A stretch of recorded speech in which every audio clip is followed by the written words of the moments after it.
Most people don't want power. They want comfort. They want approval. They want to be liked.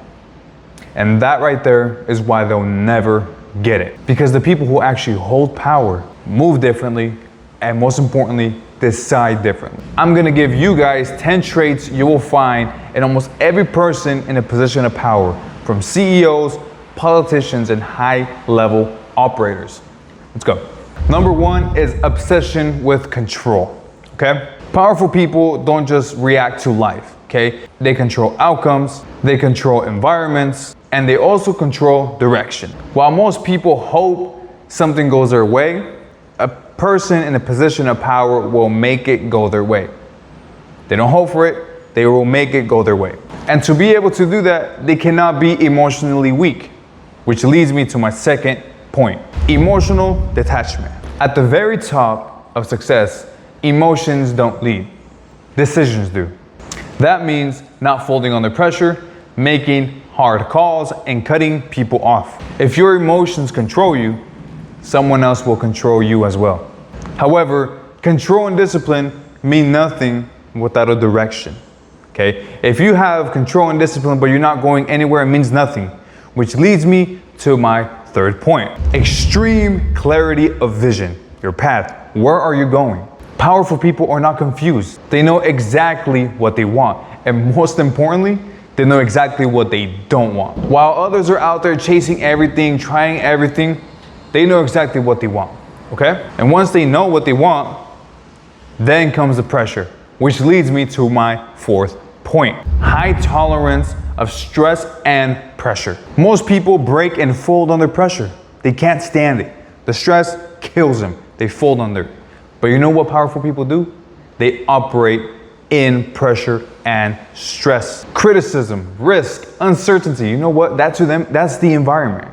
That is the environment of success. And once you accept that, not only being able to tolerate this is one thing, but being able to move strategically and go in a direction which means something. Which also leads me to my fifth point, which is thinking strategically, thinking smart. We all know now that just working hard doesn't get you what you want. We all know that now. We're all grown and we're all seen it. Working hard, working more hours isn't just gonna get you where you need to get to. You need to think smart, okay? In other words, a strategy.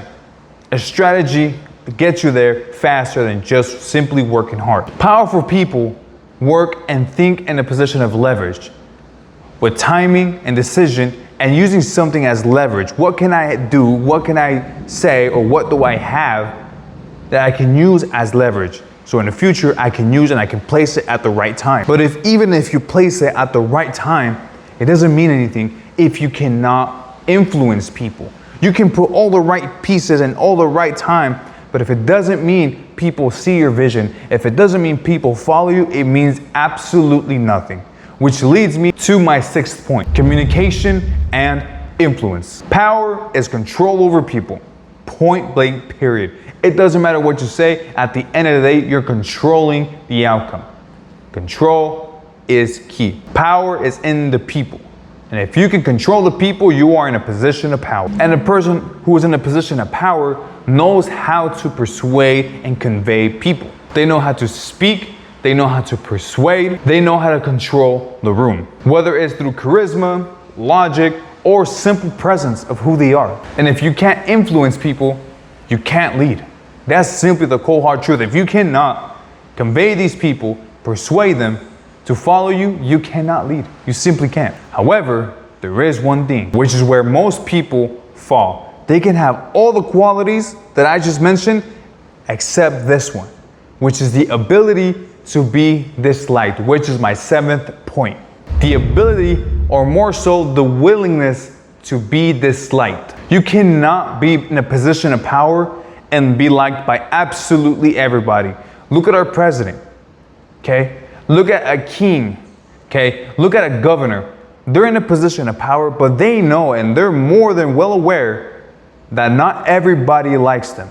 The moment you start making real decisions is the exact moment where people will disagree with you, dislike you, and sometimes even attack you the moment you make real powerful decisions that affect someone's life. So if you need approval, you are exchanging that for power, okay? And if you're chasing approval, you will never get anywhere.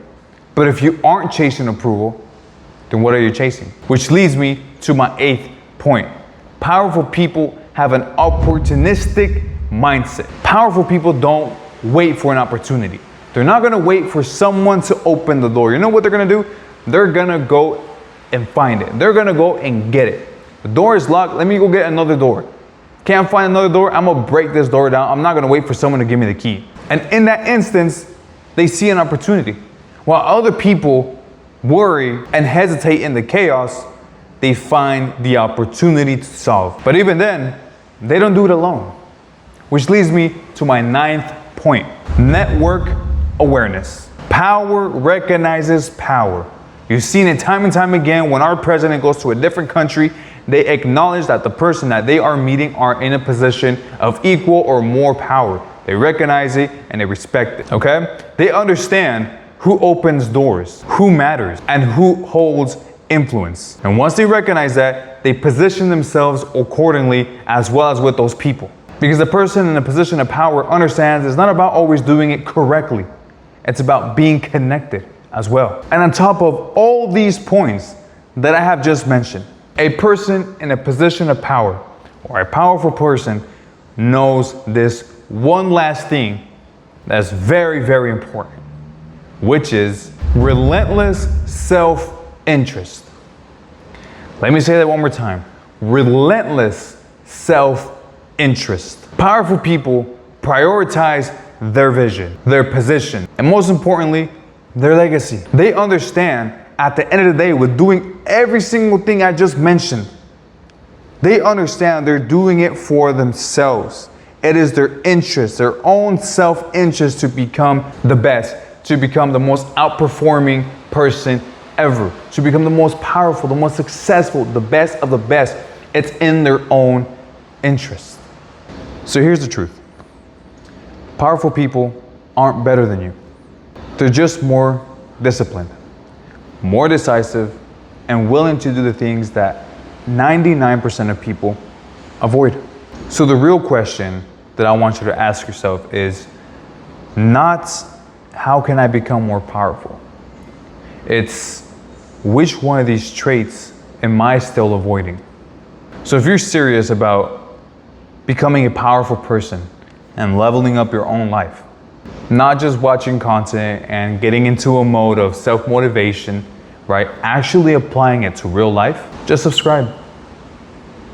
Hit that notification bell. Leave a comment, okay? People might see your comment and they might recognize it, okay? You're doing it for your own well-being. I hope you got some value from this video. If you have to, watch it from the beginning again. If you don't want to watch it from the beginning, just watch the key point that resonated the most with you, okay? My name is Mike. Text me or call me.